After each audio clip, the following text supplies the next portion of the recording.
आज Doubtnut app download करें। Doubtnut पर अपने सभी गणित, रसायन विज्ञान, भौतिक विज्ञान और जीव विज्ञान के डाउट्स का करो सफाया। बस प्रश्न की फोटो खींचो, एक ही प्रश्न को क्रॉप करो और तुरंत वीडियो सोल्यूशन पाओ। अभी डाउनलोड करें। हेलो फ्रेंड, इस प्रश्न में हमें अनुगमन वेग को परिभाषित करना है तथा इसके चालक में लगाए गए विद्युत क्षेत्र E के पदों में विषांतरी काल के साथ संबंध भी लिखने हैं। एल लंबाई के चालक के सिरों के बीच V विभवांतर आरोपित किया गया है, तो अनुगमन वेग किस प्रकार से प्रभावित होगा यदि V को दोगुना कर दिया जाता है तथा L को जो है आधा कर दिया जाता है।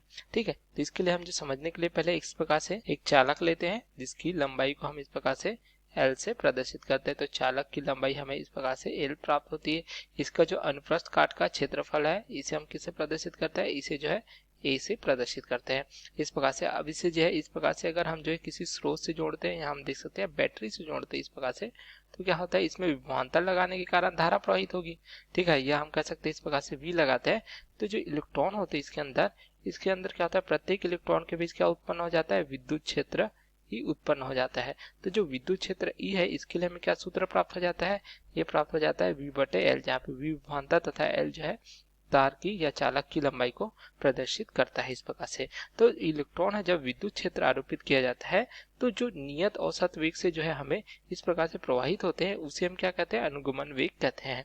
तो हम यहाँ पे लिख सकते हैं कि किसी चालक में जो है इलेक्ट्रॉन विद्युत क्षेत्र के प्रभाव में जिस नियत औसत वेग से प्रवाहित होते हैं, देख सकते हैं उसे जो है हम अनुगमन वेग कहते हैं।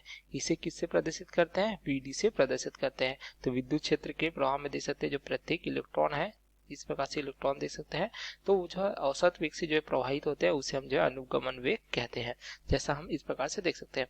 देखिए विद्युत क्षेत्र में है तो क्या होगा, प्रत्येक इलेक्ट्रॉन पर एक जो है बल कार्यरत होगा। तो इलेक्ट्रॉन पर जो लगने वाला बल है जिसे हम F से प्रदर्शित करते हैं, तो क्या प्राप्त होता है, E गुणित E के बराबर होता है, जहाँ पे E क्या दर्शाता है, यह दर्शाता है इलेक्ट्रॉन का जो है आवेश को दर्शाता है, जिसका मान जो है प्रत्येक इलेक्ट्रॉन का आवेश का मान नियत होता है। ठीक है, जिसका मान हमें प्राप्त हो जाता है 1.6 गुणित 10 का घात 19 कूलाम के रूप में। इस प्रकार से जो है प्रत्येक इलेक्ट्रॉन का आवेश प्राप्त हो जाता है।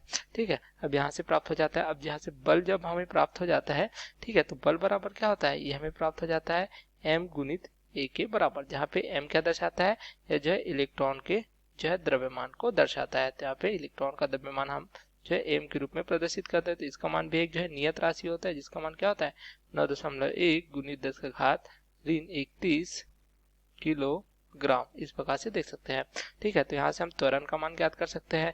तो यहाँ से A बराबर क्या हो जाएगा, A क्या है, त्वरण है, ठीक है, इलेक्ट्रॉन का, तो यहाँ पे हमें प्राप्त होगा M के बराबर। ठीक है, इस प्रकार से अब जो F का मान रख देंगे तो ये हो जाएगा E गुणित E बटे M के बराबर। इस प्रकार से त्वरण हमें प्राप्त हो जाता है। अब देखिए यहाँ पे त्वरण का मान प्राप्त होगा तो हम जो है गति के समीकरण का उपयोग करेंगे। तो गति का जो है प्रथम समीकरण होता है, तो यहाँ पे हम लिख सकते हैं गति का समीकरण जो है प्रथम होता है, यह हमें क्या प्राप्त हो जाता है, यह हमें प्राप्त हो जाता है V बराबर U धन A गुणित T के रूप में। ठीक है, इस प्रकार से देख सकते हैं। ठीक है, तो यहाँ पे जो है U क्या दर्शाता है, यह जो दर्शाता है प्रारंभिक वेग को।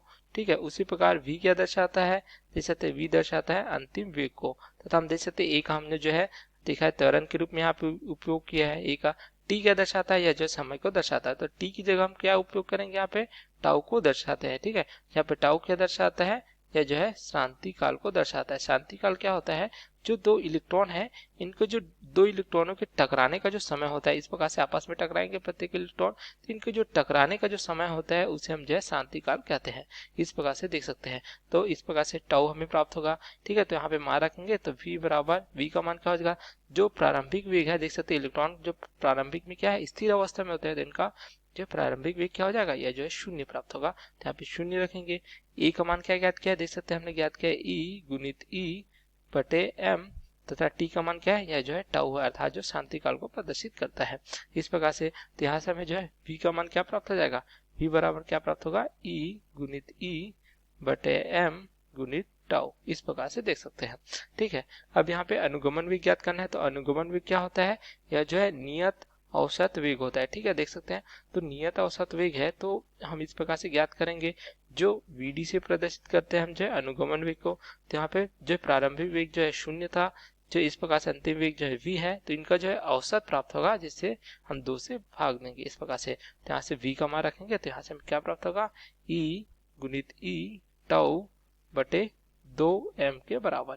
इस प्रकार से देख सकते हैं, यहाँ हम लिख सकते हैं v d बराबर e गुणित e टाउ बटे 2m, जहाँ पे e क्या दर्शाता है, इलेक्ट्रॉन के जो है आवेश को दर्शाता है, ठीक है। e क्या दर्शाता है, विद्युत क्षेत्र की तीव्रता को दर्शाता है, टाउ जो है शांति काल को दर्शाता है, m जो है इलेक्ट्रॉन के द्रव्यमान को दर्शाता है। तो इस प्रकार जो हमें प्रश्न में पूछा गया था, विद्युत क्षेत्र तथा शांति काल के पदों के रूप में इस प्रकार से हमें दर्शाना था क्या, अनुगमन वेग को, तो यह हमें इस प्रकार से प्राप्त हो जाता है। अब यहाँ पे जो है ई का मान रख देंगे हम। ई का मान क्या दे सकते हैं, v बटे एल है, जहाँ पे v विभवांतर तथा एल जो है लंबाई को प्रदर्शित करता है। तो हम यहाँ से एक जो है और सूत्र हमें प्राप्त हो जाएगा, वी डी बराबर क्या हो जाएगा, ई वी टाउ बटे 2ml। ई का मान v बटे एल रखा है, तो इस प्रकार से भी हमें सूत्र प्राप्त हो जाता है अनुगमन वेग के लिए।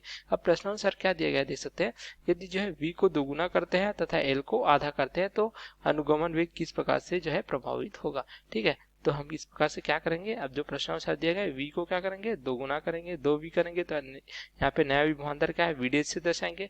उसी प्रकार लंबाई को आधा अर्थात इसे l डैश से प्रदर्शित करें तो यहाँ आधा कर देंगे इस प्रकार से। तो यहाँ पे मान रखेंगे, तो नया अनुगमन वेग जो वी डी डैश से प्रदर्शित करते हैं, तो यहाँ पे मान रखेंगे e, यहाँ पे v का मान क्या है, 2v हो जाएगा। यहाँ हम यहाँ पे पहले रखेंगे v डैश के रूप में टाउ बटे क्या रखेंगे यहाँ पे 2m, यहाँ पे l का मान l डैश के रूप में, जहाँ पे दोनों का मान हम रख देंगे, ठीक है। तो इससे प्राप्त हो जाएगा नया अनुगमन वेग वी डी डैश बराबर क्या हो जाएगा, e 2v टाउ बटे ये क्या हो जाएगा, देख सकते हैं 2m, एल डैश का मान l बटे 2, ठीक है। यहाँ हम इसे लिख सकते हैं, 2 ऊपर जाएगा तो क्या हो जाएगा 4 e v टाउ बटे ये हो जाएगा 2m l।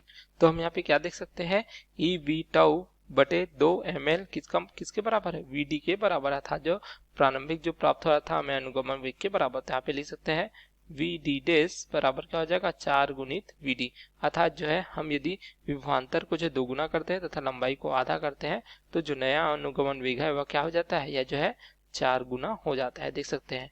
तो हमारा उत्तर प्राप्त हो जाएगा जो हमें इस प्रकार पूछा गया था।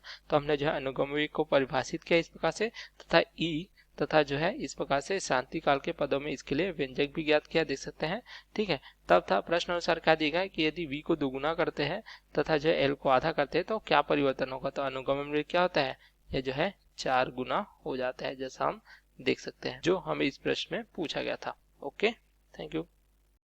कक्षा 6 से 12वीं से लेकर नीट, IIT, JEE वो एडवांस के लेवल तक 1 करोड़ से ज्यादा छात्रों का भरोसा। आज ही डाउनलोड करें डाउटनेट ऐप या व्हाट्सएप करें अपने सारे डाउट्स 8400 400 400 पर।